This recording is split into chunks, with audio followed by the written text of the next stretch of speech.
आज राजस्थान उच्च न्यायालय ने जो झूठ खड़ा करने का षड्यंत्र अपनी राजनीतिक महत्वाकांक्षाओं की पूर्ति के लिए अपने पुत्र की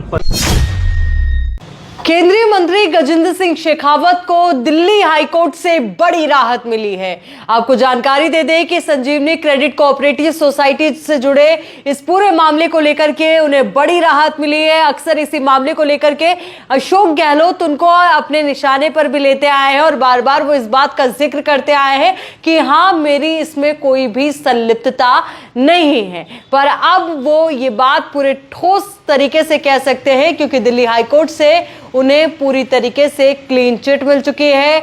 उन्हें जो है बिल्कुल यहां पर बेकसूर ठहरा दिया गया है। तो पूरा मामला क्या है वो भी जरा आप समझिए। तो संजीवनी क्रेडिट कोऑपरेटिव सोसाइटी से जुड़ा ये पूरा मामला है जिससे दिल्ली हाईकोर्ट ने उन्हें बड़ी राहत दी है। अदालत ने उन्हें इस मामले में क्लीन चिट दी है जिससे उनके खिलाफ लगे आरोपों को निराधार ठहराया गया है। साथ ही शेखावत पर संजीवनी क्रेडिट कोऑपरेटिव सोसाइटी में कथित वित्तीय अनियमितताओं और धोखाधड़ी में शामिल होने के आरोप थे जिसमें हजारों निवेशकों के पैसे फंसे हुए थे। एक बड़ा मामला था, लगभग 900 करोड़ रुपए से जुड़ा ये मामला था जिसमें कई और अन्य लोगों के खिलाफ भी मामला दर्ज हुआ जिसमें केंद्रीय मंत्री गजेंद्र सिंह शेखावत का नाम भी था और यही वो नाम जिसकी वजह से बीजेपी को कई बार घेरा गया। केंद्रीय मंत्री गजेंद्र सिंह शेखावत को कई बार घेरा गया पर पुलिस द्वारा दर्ज की गई एफआईआर में शेखावत का नाम शामिल था, लेकिन हाईकोर्ट ने इस मामले में उनकी संलिप्तता को खारिज कर दिया। शेखावत को राजस्थान पुलिस के स्पेशल ऑपरेशन ग्रुप द्वारा नोटिस दिया गया था जो कथित 900 करोड़ रुपए का जो पूरा घोटाला था उससे जुड़ा हुआ था। अब ऐसे में आपको जानकारी दे दें कि आज जब ये खबर आई उस दौरान केंद्रीय मंत्री गजेंद्र सिंह शेखावत पंडित दीनदयाल उपाध्याय जी की जयंती के कार्यक्रम में सम्मिलित हो रहे थे। उसी दौरान ये खबर आती है। उसके बाद वो मीडिया से मुखातिब भी हुए। उन्होंने इस पूरे मामले को लेकर के अपनी बात भी रखी और साथ ही उन्होंने निश्चित तौर पर यहाँ पर यह भी कहा कि राजनीति के फायदे को लेकर के बार बार इस मुद्दे को उठाया गया, जबकि कई बार मैं इस बात का जिक्र करता आया हूँ कि मेरा इस पूरे मामले से कोई लेना देना नहीं है। ये कुंठित मानसिकता को लेकर के उन्होंने इशारा किया। तो ये तमाम चीजें हैं, तमाम बात है, पर हाँ ये जरूर है कि जिस तरीके से उन्हें बेकसूर ठहराया गया है, जिन पर जितने भी आरोप लगे उन्हें निराधार ठहराया गया है, तो अपने आप में ये मुद्दा उनके लिए बेहद बड़ा हो जाता है। अब वो पुरजोर तरीके से कह सकते हैं कि वो बेकसूर है। और अब आपको जानकारी देते हैं कि आखिर ये जो संजीवनी क्रेडिट कोऑपरेटिव सोसाइटी से जुड़ा जो ये मामला है वो क्या है। तो संजीवनी क्रेडिट कोऑपरेटिव सोसाइटी को राजस्थान सोसाइटी एक्ट के तहत 2008 में रजिस्टर्ड कराया गया था। इसके बाद 2010 में society multi state cooperative society के रूप में बदल गई।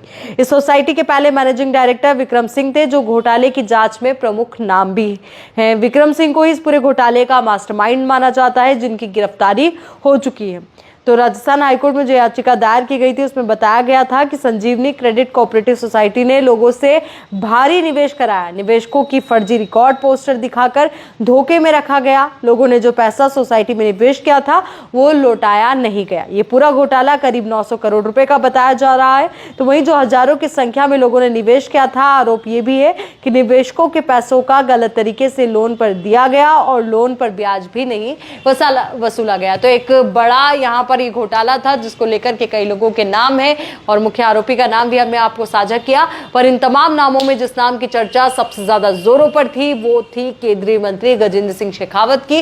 हालांकि अब बड़ी राहत उनके लिए है कि उन्हें क्लीन चिट मिल चुकी है और साथ ही उनके बीजेपी के तमाम कार्यकर्ताओं के लिए भी बड़ी राहत है। बीजेपी के लिए बड़ी राहत की खबर। आज राजस्थान उच्च न्यायालय ने जो झूठ खड़ा करने का षड्यंत्र अपनी राजनीतिक महत्वाकांक्षाओं की पूर्ति के लिए अपने पुत्र की पराजय और राजस्थान की जनता द्वारा लगातार भारतीय जनता पार्टी को विजयी देने के खींच से उपजी मानसिकता के चलते हुए जिस तरह से एक झूठे प्रकरण में मुझे घसीटने की कोशिश की गई थी, आज न्यायालय ने